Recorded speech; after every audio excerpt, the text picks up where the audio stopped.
Hello दोस्तों, RD coaching classes में आपका स्वागत है। आज हम क्लास 12th के अर्थशास्त्र का एक महत्वपूर्ण क्वेश्चन की स्टडी करेंगे। क्वेश्चन है, कुल उपयोगिता और सीमांत उपयोगिता के मध्य संबंध को समझाइए।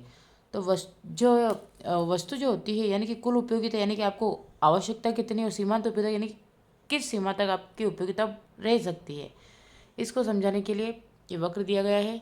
तो सबसे पहले हम बात करेंगे कि वस्तु की उत्तरोत्तर इकाइयों के उपभोग से उसकी हर अगली इकाई से मिलने वाली उपयोगिता क्रमशः घटती चली जाती है।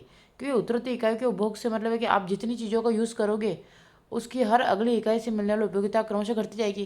क्योंकि आप चीज़ों का उपभोग कर रहे हैं तो जितना उपभोग करेंगे वो उतनी समाप्त होती जाएगी।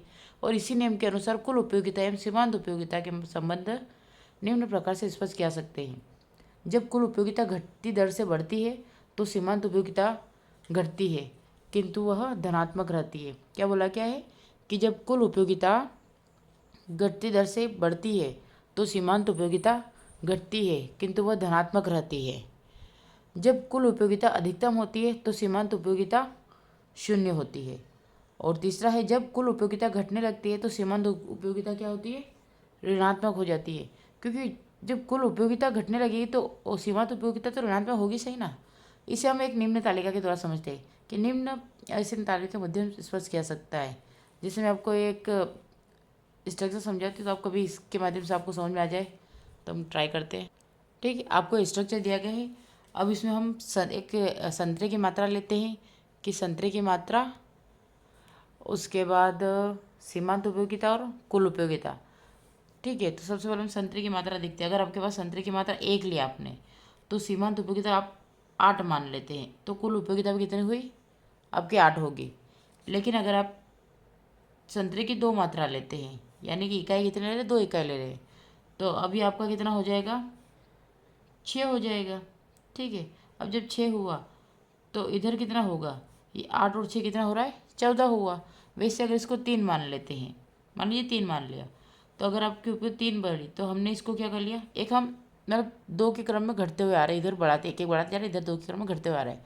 आपने 6 लिया, अब 6 तो यहाँ पे जब 3 लिया तो आपने इसमें क्या लिया, 4 लिया। अब यहाँ पे कितना था आपके पास, 14 था।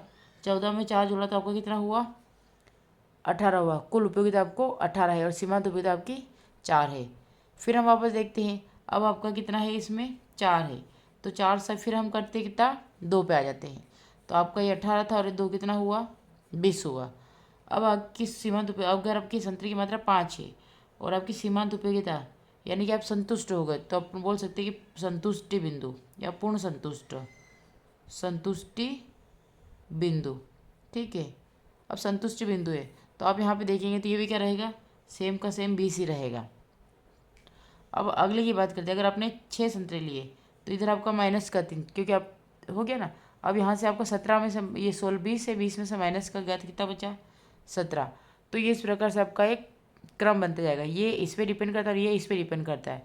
अगर यहाँ पे 8 8 है, यहाँ से 8 फिर आपने 2 करा, 6 आया, 6 का 8 14, 14 में फिर आपने 4 जोड़े 18, 18 में फिर 2 जोड़े 20 और 20 में शून्य से कोई फर्क नहीं पड़ा क्योंकि आप संतुष्ट हो चुके।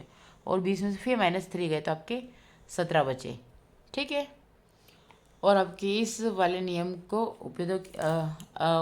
उपयुक्त संबंध को निम्न चित्रों की सहायता से अधिक समझ सकते हैं। जैसे आपकी कुल उपयोगिता अगर बढ़ती है तो ये आपकी उत्पाद की मात्रा है तो कुल उपयोगिता आप शुरू बढ़ रही है, उसके बाद फिर धीरे धीरे कम हो जाएगी। और सीमांत उपयोगिता की बात करें तो शुरुआत से लास्ट तक ऐसा ही रहेगा। ठीक है, मतलब खत्म हो जाएगी या समाप्त हो जाएगी।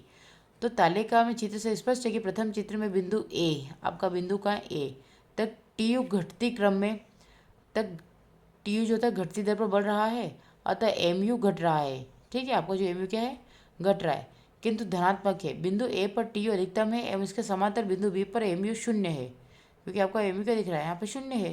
तो बिंदु ए के बाद टी यू घटने लगती है एवं एम यू ऋणात्मक हो जाती है।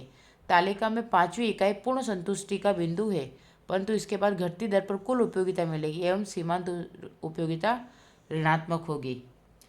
ठीक है, ये आपका क्वेश्चन है। आज के लेक्चर में हम यही करेंगे। अब आगे से आगे हम नेक्स्ट लेक्चर में देखेंगे। तब तक के लिए मेरे चैनल को लाइक करें, शेयर करें, सब्सक्राइब करें। Thank you for watching.